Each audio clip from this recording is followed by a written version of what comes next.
গত কদিন ধরেই এডিসির সদর দপ্তর খুমলুং এলাকা এবং জাম্পুইজলা মহকুমার জাম্পুইজলা টাকারজলা আরও কিছু এলাকাতে এমনকি পাড়ার ভেতরগুলোতেও দুটি রাজনৈতিক দলের সমর্থকদের মধ্যে প্রায় প্রতিদিন পাল্টাপাল্টি আক্রমণ এবং সে আক্রমণ পার্টির অফিসে আগুন লাগানো, বাড়িঘর লুট করা, গাড়ি ঘোড়া ভাঙ্গা, মাথা ফাটিয়ে দেওয়া, এই ধরনের ঘটনা চলছে। এমনকি গতকাল রাত্র অবধি দেখা গেছে সারা ত্রিপুরা রাজ্যের মানুষের সাথে আমিও এই ঘটনাগুলি প্রত্যক্ষ করে অত্যন্ত গভীরভাবে উদ্বিগ্ন। এটা বন্ধ হওয়া দরকার।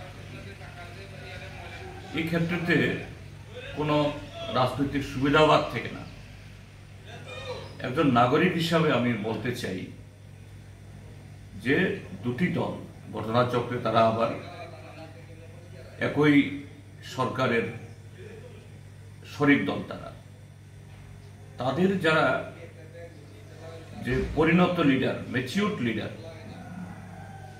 তারা দ্রুত হস্তক্ষেপ করুক। এই ঘটনা বা এই জাতীয় যে উত্তেজনাগুলি হচ্ছে এটা প্রশমিত করার জন্য প্রয়োজনীয় ব্যবস্থা করুক। যে রাজনীতিতেও এইভাবে মারামারি এবং হিংসা দিয়ে হয়, এতে একদল মার খাবে, আরেক দল মারবে, এটি প্রকৃত রাজনৈতিক উদ্দেশ্য সাধিত হয় না, বরঞ্চ সকলেরই ক্ষতি হয়। নিরীহ মানুষ গত এই 4-5টা দিন ধরে জাম্পুইজলা, টাকারজলা, খুমলুং, জিরানিয়া এই সমস্ত এলাকাতে ব্যবসাপাতি, অফিস কাছারি, স্কুল এবং এখন ধান কাটার মরশুম, এগুলো প্রচণ্ডভাবে ব্যাহত হচ্ছে। অর্থাৎ সাধারণ মানুষ ক্ষতিগ্রস্ত হয়েছে, শুধু উভয় দলের না, অন্য সবারই। তো এই জায়গায় দাঁড়িয়ে যে আমি বললাম পরিণত মানে অর্থাৎ ম্যাচিউরড লিডারশিপ, আমি দেখেছি, আমি নাম বলবো না, যে কয়েকজন লিডার এমন সমস্ত উক্তি সেখানে করেছে, এটা আরও এই উত্তেজনাকে বাড়িয়ে দিতে সাহায্য করেছে। এটা মোটেই অভিপ্রেত না, অত্যন্ত অনভিপ্রেত। আর প্রশাসনের কাছেও আমি আবেদন জানাবো, শুধু পুলিশ পাঠিয়ে, হ্যাঁ পুলিশের ভূমিকা দরকার, আরও সক্রিয় ভূমিকা দরকার।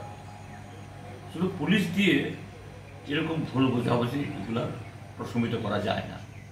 সিভিল অ্যাডমিনিস্ট্রেশন, পশ্চিম ত্রিপুরার জেলা শাসক, জিরানিয়া এবং এই জাম্পুইজলার মহকুমা ম্যাজিস্ট্রেট, সিপাহীজলার জেলা শাসক এবং পুলিশ অ্যাডমিনিস্ট্রেশন, তারও ভূমিকা নিক।